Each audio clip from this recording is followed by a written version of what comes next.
Hi friends, எல்லாருக்கும் வணக்கம்.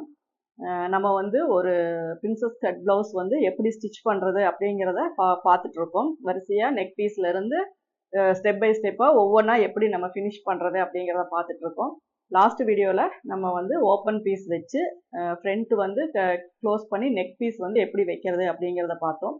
அதை தொடர்ந்து ஸ்லீவ் வந்து எப்படி அட்டாச் பண்ணுறது, அதே மாதிரி சைடு வந்து எப்படி க்ளோஸ் பண்ணுறது அப்படிங்கிறத இந்த வீடியோவில் பார்க்கலாம். அதாவது ஸ்லீவ் அட்டாச் பண்ணும்போது அதனுடைய நாச்சஸ் வந்து கரெக்டாக ஈவனாக வரணும். அதே மாதிரி சைடு க்ளோஸ் பண்ணும்போது நம்ம ஸ்லீவ்ல இருந்து கீழே இடுப்பினுடைய அந்த பாயிண்ட் வரைக்கும், அதாவது ஸ்லீவ்னுடைய எட்ஜு, ஆம்ஹோல்னுடைய அந்த நாச்சஸ், அதே மாதிரி இடுப்பு சைடில் வர அந்த கார்னர், இது எல்லாமே கரெக்டாக ஈவனாக வரணும். அப்போ தான் நம்ம வந்து கட்டிங் பண்ணுற மெத்தடாக இருந்தாலும் சரி, ஸ்டிச் பண்ண மெத்தடாக இருந்தாலும் சரி கரெக்டாக இருக்குது அப்படிங்கிறது நம்ம புரிஞ்சுக்கலாம். ஏன்னா ஃபினிஷிங் அப்படிங்கிறது நம்ம அதில் தான் கொண்டு வர முடியும். அதனால் சின்ன சின்ன இதை வந்து எப்படி நம்ம ஃபினிஷ் பண்ணும் அப்படிங்கிறத தான் இந்த வீடியோவில் பார்த்தோம்.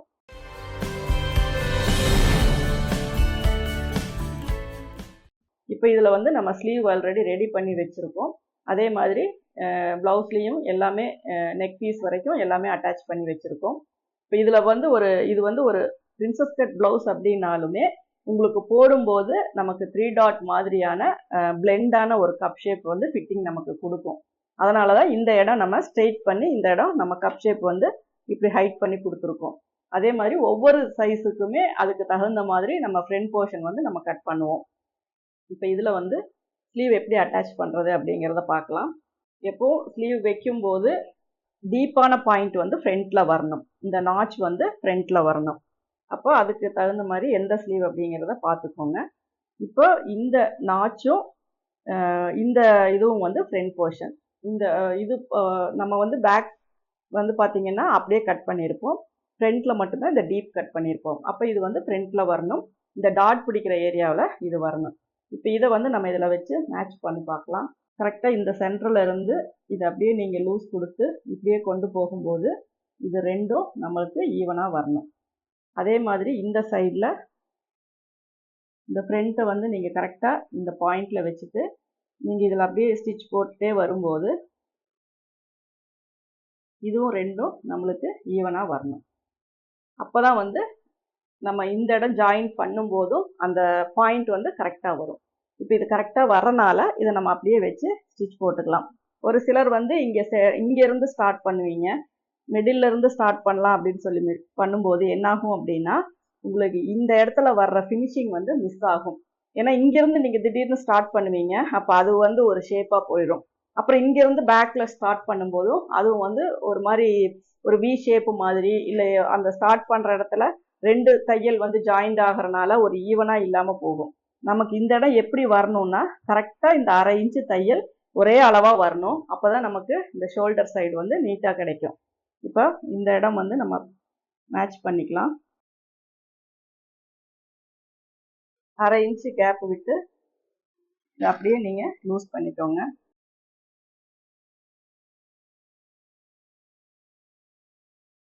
இந்த இடமே உங்களுக்கு நம்ம ஸ்லீவ் வந்து ஒரு இப்படி ஷேப் பண்ணி கொண்டு வரனால இந்த இடத்துல அட்டாச் பண்ணும்போது கொஞ்சம் கவனமாக தான் பண்ணணும். ஏன்னா நமக்கு இப்படி ரவுண்ட் ஷேப்பில் வராது, நல்லா இப்படி ஒரு மாதிரி எஸ் ஷேப்பில் தான் வரும். அப்போது அந்த இடம் நம்ம கவனமாக தான் கொஞ்சம் அட்டாச் பண்ணணும். கரெக்டாக அந்த பாயிண்டில் வந்தோடனே நீடியில் வந்து உள்ள இது பண்ணிக்கோங்க. பண்ணிவிட்டு லைட்டாக இந்த ஸ்லீவ்னுடைய போர்ஷனை வந்து இப்படி திருப்பிக்கோங்க.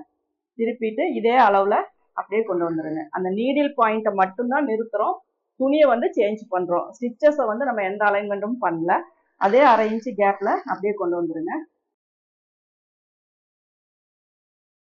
கொஞ்சம் வரும்போதே இதுவும் ஈவனாக வருதாங்கிறத செக் பண்ணிக்கோங்க. அதுக்கு தகுந்த மாதிரி லூஸ் கொடுத்து தான் தைக்கணும், என்றைக்குமே இழுத்து கொடுத்து தைக்கக்கூடாது.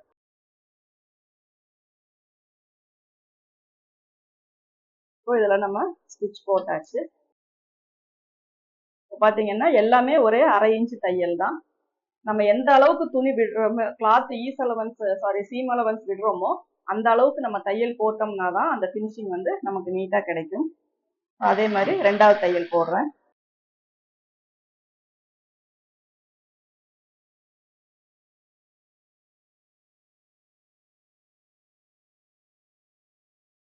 இங்கே வந்து நீங்கள் ஸ்டார்ட் பண்ணும்போது இந்த அளவும் இந்த அளவுமே நமக்கு ஈவனாக தான் வரணும். அப்போ தான் இங்கே கீழேயும் நமக்கு கரெக்டாக வரும். இந்த நாட்ச் பார்த்தீங்கன்னா கரெக்டாக வரணும். அதுக்கப்புறம் இதை நம்ம நகத்தில் இந்த ஸ்டிச்சஸ் எல்லாம் மேல் பக்கமாக தள்ளி விட்டு கையில் ஒரு நகத்தில் வந்து ஒரு இது போட்டுக்கலாம்.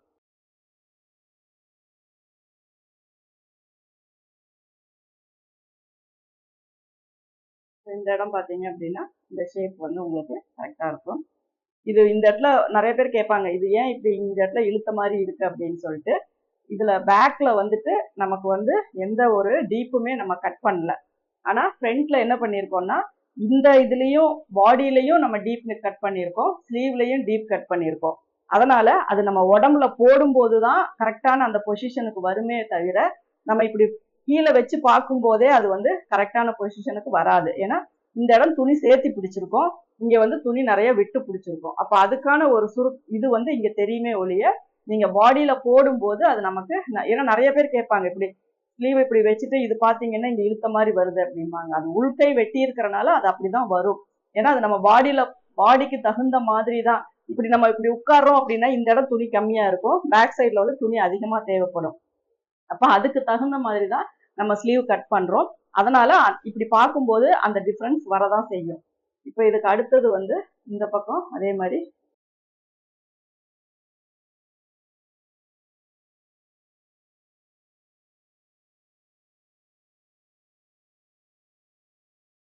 இப்போ இதில் பார்க்கும்போதே தெரியும், இது வந்து இப்படி ஒரு வி ஷேப் மாதிரி வருது. அதனால நம்ம அந்த இடத்துல அட்டாச் பண்ணும்போது இந்த மேல் துணியில் வந்து இப்படி லூஸ் கொடுக்கும்போது லைட்டாக ஃப்ளீட் வர மாதிரி இருக்கும். ஆனால் அது நம்ம போடும்போது அது கரெக்டாக இருக்கும். இப்போ இதுக்கு மிட் பாயிண்டில் இதை கரெக்டாக வச்சுக்கோங்க. இதை வச்சுட்டு இதில் வச்சு பார்க்கும்போது இது வந்து ஈவனாக வரணும். அப்போ இதில் வந்து கரெக்டாக இதில் மேட்ச் பண்ணிவிட்டு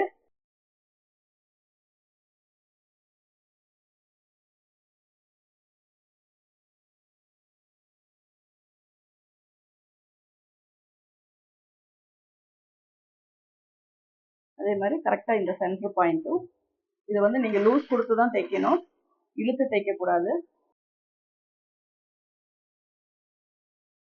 கரெக்டாக இதில் நீடியில் ஃபிட் பண்ணிக்கோங்க. அதுக்கப்புறம் லைட்டாக திருப்பிட்டு மறுபடியும் அதை அப்படியே கண்டினியூ பண்ணிக்கோங்க.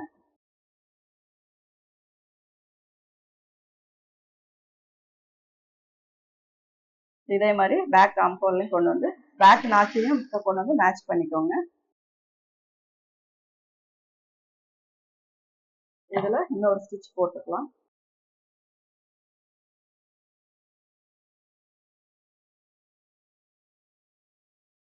கீழே துணி லாக் ஆகாமல் பார்த்துக்கோங்க, விரல் அதுக்கு தகுந்த மாதிரி இதில் கொடுத்துக்கோங்க.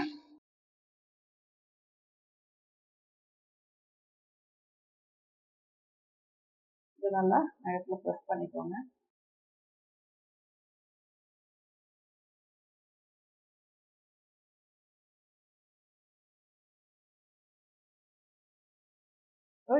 இந்த இடம் தான் நமக்கு மெயினாக ஃபிட்டிங் வந்து பார்க்குற இடம்.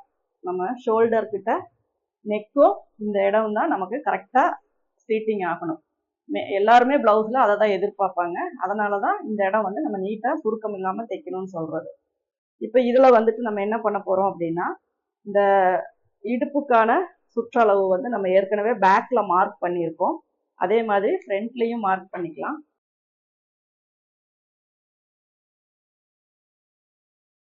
ஏழே கால் இன்ச்சுக்கு நான் மார்க் பண்ணுறேன். இந்த பேக்கில் இருக்க இந்த நீடில் பாயிண்ட்டையும் இதையும் மேட்ச் பண்ணி ஒரு சின்னதாக ஒரு ஸ்டிச் போட்டுக்கலாம்.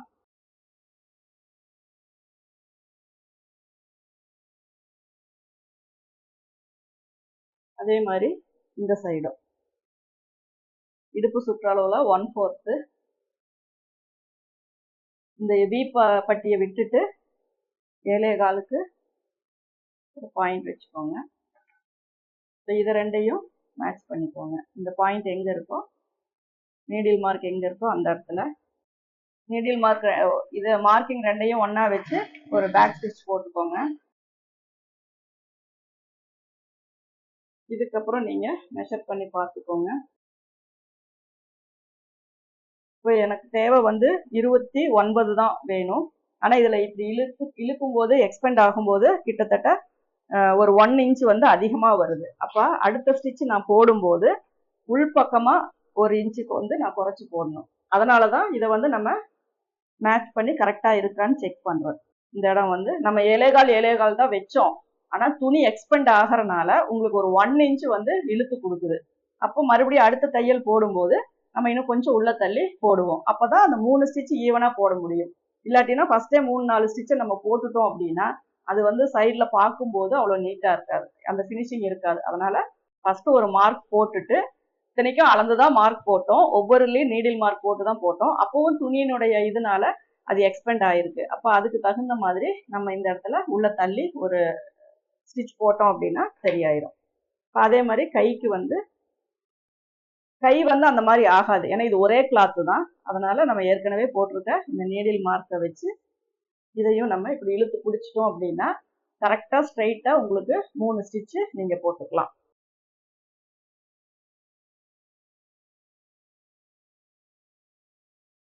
இந்த நாச்சஸை வந்து கரெக்டாக இந்த பாயிண்ட் ரெண்டையும் மேட்ச் பண்ணிக்கோங்க. இது ரெண்டையும் மேட்ச் பண்ணிட்டீங்க அப்படின்னா அந்த பாயிண்ட் வந்து உங்களுக்கு கரெக்டாக வரும்.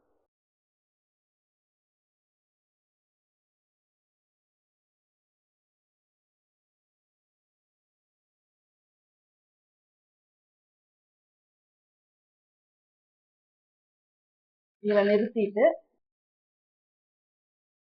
அதுக்கப்புறம் இதை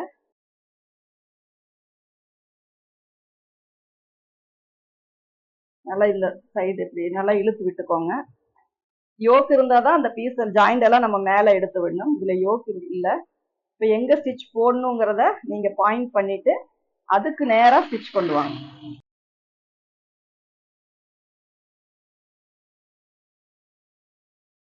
இப்போ இதில் ஸ்ட்ரைட்டாக ஒரு ஸ்டிச் போட்டிருக்கோம். அதுக்கு அடுத்த ஸ்டிச்சு அதே 1/4 இன்ச்சு கேப்பு தான், ஸ்ட்ரைட் பண்ணிக்கோங்க. அதுக்கு அடுத்த ஸ்டிச்சு இதையும் கரெக்டாக ஸ்ட்ரைட் பண்ணிக்கோங்க. இந்த பிசுரெல்லாம் நம்ம வெட்டிடலாம். எக்ஸஸாக இருக்கு, இது வந்து ரொம்ப அதிகமாக இருக்குது அப்படின்னா நம்ம கொஞ்சம் வெட்டிடலாம்.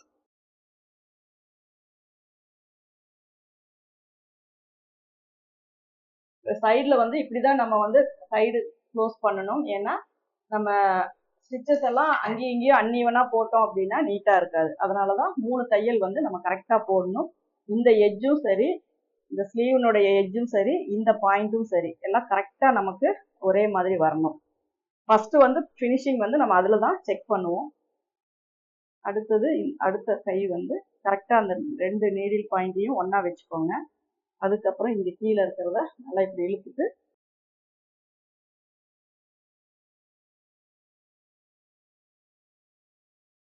அடுத்தது அதை ஒரு இடத்துல நீடில் பாயிண்ட் வச்சுட்டு அடுத்து இந்த போர்ஷனை வந்து கரெக்ட் பண்ணிக்கோங்க. இந்த 2 நாட்சையுமே மேட்ச் பண்ணிக்கோங்க. அந்த இடத்துல நிறுத்திட்டு அடுத்தது கிளாத்தை வந்து நல்லா ப்ளேஸ் பண்ணிவிட்டு இதுலேயும் எங்கே தையல் போடணும் அப்படின்னு டிசைட் பண்ணி அதுக்கு ஸ்ட்ரைட்டாக கொண்டு வந்துடுங்க. இதை விட ஒரு 1/4 இன்ச்சு உள்ள தள்ளி தான் போடுறேன். ஈவனாக 3 ஸ்டிச்சு நம்ம போட்டாச்சு. இதுக்கப்புறம் இதுலேயும் எக்ஸஸாக இருக்கிறத நம்ம கட் பண்ணிடலாம்.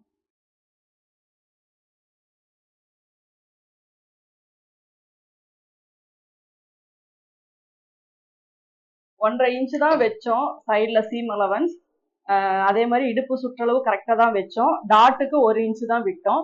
இது எல்லாமே பண்ணனாலும் மறுபடியும் பார்த்தீங்கன்னா கடைசியாக இவ்வளோ கிளாத் வந்து நம்ம வெட்டுறோம். அது எதனால அப்படின்னா அந்த துணியினுடைய இழுவைத்தன்மை தான். இதுவே நம்ம கொஞ்சம் பனாரஸ் மாதிரி எம்ப்ராய்டரி ஒர்க் இருக்குது, அதாவது ஃபுல்லாக ப்ளவுஸ்லேயுமே கேன்வாஸ் வச்சு எம்ப்ராய்டரி போட்டிருப்பாங்க, அந்த ப்ளவுஸ் மாதிரி எல்லாம் இருக்கும்போது இந்த இடத்துல நம்ம எவ்வளோ 1 இன்ச்சு விட்டுருந்தாலும் சப்போஸ் ஒரு 1/4 இன்ச்சோ 1/2 இன்ச்சோ குறைவாக தான் வரும். ஏன்னா அது துணி வந்து இழுத்து கொடுக்காது. இந்த துணியை பொறுத்த வரைக்கும் நல்லாவே எக்ஸ்பெண்ட் ஆகிறனால இப்போ நம்ம விட்ட அளவை விட இன்னும் கொஞ்சம் சேர்த்து நம்ம கட் பண்ணுற மாதிரி வருது. இதுதான் துணியினுடைய தன்மை. சாதா ப்ளவுஸும் அந்த மாதிரி வரலாம், இந்த மாதிரி மெட்டீரியலும் வரலாம். அதுவே உங்களுக்கு ரொம்ப ரஃப்பாக இருக்க மெட்டீரியல் எதுவுமே துணி எக்ஸ்பெண்ட் ஆகாது. போடும்போது அதுதான், இதெல்லாம் போட்டிங்கன்னா துணி இழுத்து கொடுக்கும், ஃப்ளெக்சிபிளாக இருக்கும். அந்த மாதிரி துணியெல்லாம் போடும்போது பனாரஸ் அந்த ஃபுல் எம்ப்ராய்டரி ஒர்க் இந்த மாதிரி ப்ளவுஸ் எல்லாம் போடும்போது துணி வந்து இழுத்து கொடுக்காது. அப்போ என்ன ஆகும்னா ரொம்ப ஃபிட்டாக இருக்கும். அப்போ அதுக்கு நம்மளே கொஞ்சம் அந்த ஈஸ் அலவன்ஸ் வந்து கொஞ்சம் லூஸ் பண்ணி தான் நம்ம கொடுக்கணும். இப்போ ஒரு ப்ளவுஸை பொறுத்த வரைக்கும் என்னென்ன டிப்ஸு நான் சொல்லியிருக்கேன் அப்படிங்கிறது நீங்கள் புரிஞ்சுட்டு இருக்கீங்க. ஒரு ப்ளவுஸை வந்து நம்ம ஃபினிஷ் பண்ணியாச்சு. அதாவது பட்டையாக நெக் வச்சு நம்ம ஒரு ப்ளவுஸை வந்து ஃபினிஷ் பண்ணியாச்சு. இதை வந்து எப்படி நீங்கள் ஹெம் பண்ணி ஊக்கு வைக்கிறீங்களோ அப்படிங்கிறதுலையும் இன்னும் கொஞ்சம் ஃபினிஷிங் இருக்குது. அதையும் நீங்கள் ப்ராப்பராக பண்ணிட்டீங்க அப்படின்னா ஒரு ப்ளவுஸை வந்து ஒரு ஃபுல் அண்ட் ஃபுல் எப்படி வந்து இது இப்போ நான் போட்ட வீடியோஸ்லேயே பார்த்தீங்கன்னா வரிசையாக ஒவ்வொரு ஸ்டெப்பாக தான் நான் சொல்லி கொடுத்துருக்கேன். அதனால் புதுசாக பார்க்குறவங்க பிகினர்ஸாக இருந்தாலும் சரி, இடையில இருக்க வீடியோஸை நீங்கள் விட்டுருந்தாலும் சரி, அதை கண்டினியூஸாக பார்த்தீங்க அப்படின்னா ஒரு ப்ளவுஸை வந்து எப்படி நம்ம ஃபினிஷ் பண்ணணும் அப்படிங்கிற அந்த நுணுக்கங்கள் எந்த மாதிரியான ப்ளவுஸாக இருந்தாலும் ஃபினிஷிங் பொறுத்த வரைக்கும் இப்படி தான் வரும். அதனால் இந்த வீடியோஸை பார்த்து கூட நீங்கள் மற்ற ப்ளவுஸஸை கூட ஃபினிஷ் பண்ணலாம். அதனால் எந்த ஒரு வீடியோவுமே மிஸ் பண்ணாமல் பாருங்கள். டெய்லரிங்கில் இன்ட்ரெஸ்ட் இருக்கவங்களுக்கு இந்த மாதிரி சின்ன சின்ன டிப்ஸ் எல்லாமே வந்து எவ்வளோ யூஸ்ஃபுல் அப்படிங்கிறது நமக்கு புரியும். அதனால் எந்த ஒரு வீடியோவும் மிஸ் பண்ணாமல் பாருங்கள். இந்த வீடியோ உங்களுக்கு பிடிச்சிருந்தா லைக் பண்ணுங்கள், ஷேர் பண்ணுங்கள். Thank you viewers.